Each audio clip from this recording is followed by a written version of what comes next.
Hey everybody, Ryan Schumacher here. Thanks for coming to the first week of Bible Geeks. I thought it was a great time. I, at the end, gave myself a C+ on finishing within an hour. We'll try and get better. Anyway, I wanted to make a quick follow-up video to two of the questions that came up during the class today, which I thought were really good questions. First one here was when we were talking about Trinitarian theology in Genesis 1. And whether or not the let us make God in our image here in verse 26, let's make humankind in our image, whether or not that referred to the Trinity. And I argued earlier no, because the Trinitarian conception was not one that they would have had at the in the ancient Near Eastern context or among the Old Testament writers.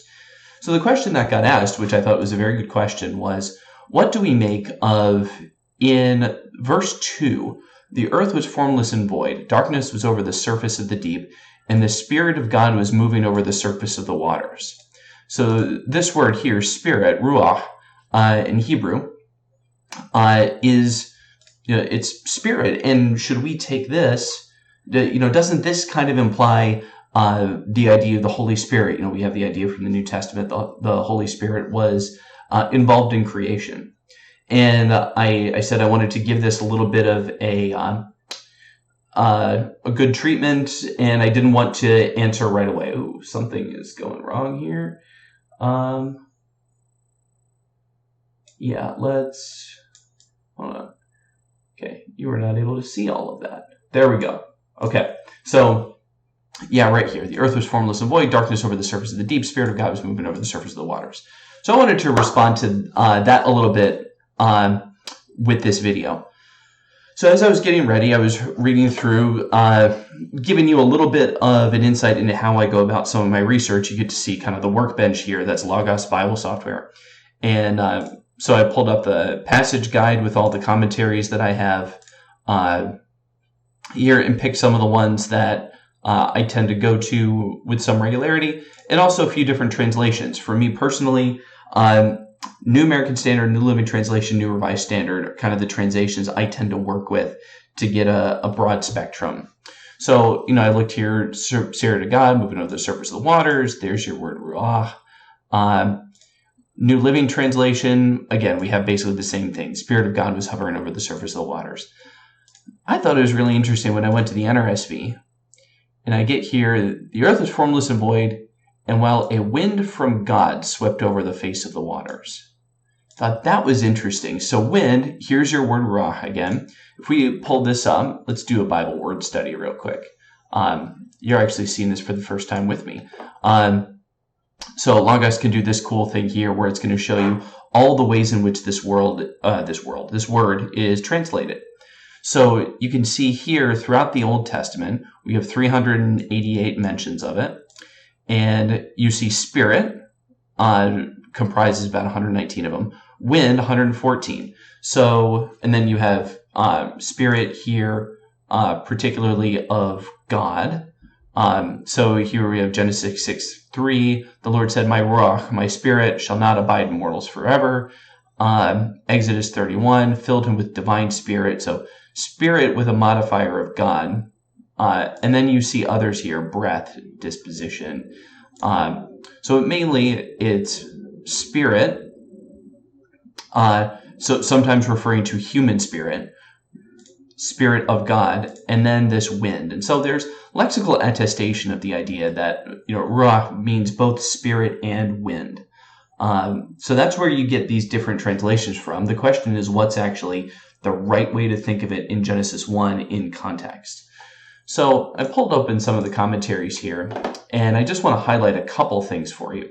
The first is that this one here, this is the Word Bible Commentary. This is probably the most technical one that I make use of, and I'll admit it is sometimes a stretch for me. So this is Gordon Wenham's new Word Bible Commentary, published in 1987.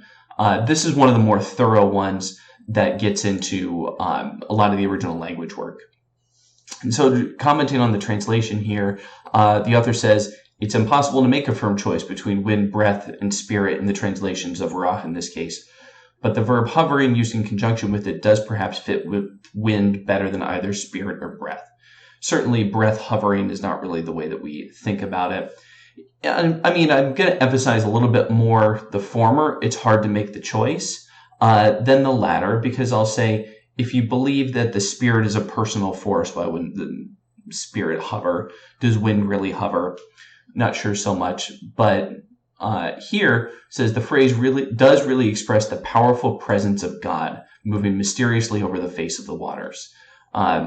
I think that's what's being described here, is the powerful presence of God. Now, is this a person or not? Would the Israelites have understood it that way? No, they wouldn't have thought of the Spirit of God as a separate person. In one sense, you got to... I read this someplace. It's almost, maybe it was in one of these commentaries, it's almost helpful to the early recipients of the Old Testament that there wasn't a Trinitarian revelation, because they were struggling enough by being separate from the polytheism that was around them.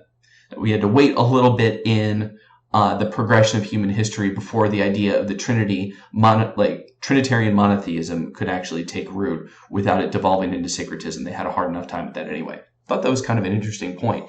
Certainly it's theological speculation, but I understand why the author would say that. So one commentator here says that, the firm choice is very difficult given the context, and the full depth of that argument is covered above. I'm trying to keep these answer videos short. Here we've got the New American Commentary. So this one from K.A. Matthews, published 1996. This is also a really nice series. If you get Logos Gold, I think you get the whole series for free, which is nice. Well, it's not free, you paid for it. But, so this commentator says the same thing. It could mean either spirit or wind. And we see in the attestation here, yes, it could be either spirit or wind. Traditionally rendered spirit, but wind is a possible reading lexically and also fits the context of verse 2. Since the earth is described by natural phenomena such as seawater, wind corresponds well in a physical description. It follows that wind may be in view. I thought this was a fine point. So here, what's in the context? In the beginning, when God created the heavens and the earth, so these are like cosmic material objects. The earth was a formless void. Darkness covered the face of the deep, or you have in others the surface of the waters. So you've got earth, you've got heavens, you've got water, you've got what follows later, light and darkness, more waters down here. And then you have earth, vegetation, plants. So the idea then that this is wind, it really fits contextually with the categories that everything else is putting in there. So like a wind from God seems to fit that context. I think that's what he's saying, and I find that somewhat compelling. And I loved this next point that he made. The Mosaic community, so this coming later, may have understood Ruach as having a double sense. Wind is in the prototype of spirit because of Israel's experience at the Red Sea, where God sent a mighty wind to part the waters and deliver Israel from the Egyptians. The wind of God to melt the mighty waters of the earth as he prepared to transform them.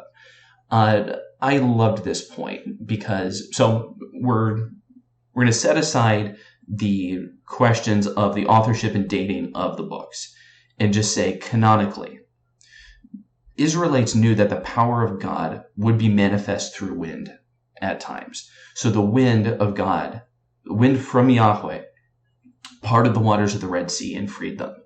And that was a mighty act of God. And I think here what we're seeing in Genesis 1 is also a mighty act of God that's sweeping over the face of the waters. You see this as maybe the breath of order into the chaos. So darkness and deep, this is a scene of ancient chaos. And then the wind of God comes through and starts to bring order to the chaos. And that's what happens next. Finally, just a couple points from John Walton's commentary here. John Walton himself did the NIV application commentary for Genesis.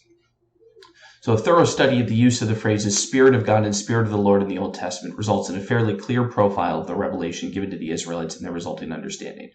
They understood the Spirit of the Lord not as a separate entity, but as an extension of Yahweh's power and authority. So in this sense, it was understood as something like the hand of the Lord. I really liked this as well. The Spirit of God, the hand of God. In fact, God breathes into Adam and Eve, and that breath gives them life. Did the Holy Spirit enter them and then animate them? Well, we feel like the reception of the Holy Spirit was at Pentecost. So in this case, it's like the hand of God, and then many references given. Spirit of the Lord empowers but does not indwell, gives authority but does not regenerate. That comes later. So exegetical analysis in light of the biblical theology and progressive revelation suggests that Ra here represents an extension of God's power, like his hand or his breath. So what does that bring us to? How might they have understood it? They probably would have understood this as an extension of God, like the hand of God. Certainly later readers, and depending upon your opinion on the authorship of the books, if the books are written as a collection after the events, certainly the readers are going to understand this, I think, in the context of all the ways in which the wind of God shows up. And it's just an extension of his mighty power like it was at the Exodus. So it can be translated either spirit or wind, and reasonable interpreters can disagree. And as far as, should we read this as Trinitarian? I don't think they would have understood the Spirit of God the way that we understand the Holy Spirit as the third person of the Trinity. Instead, it is an extension of the power of God, and in this case, bringing order to chaos. So there's the answer to the question from earlier today, and thanks for watching. Hope that was helpful, and God bless. See you next week.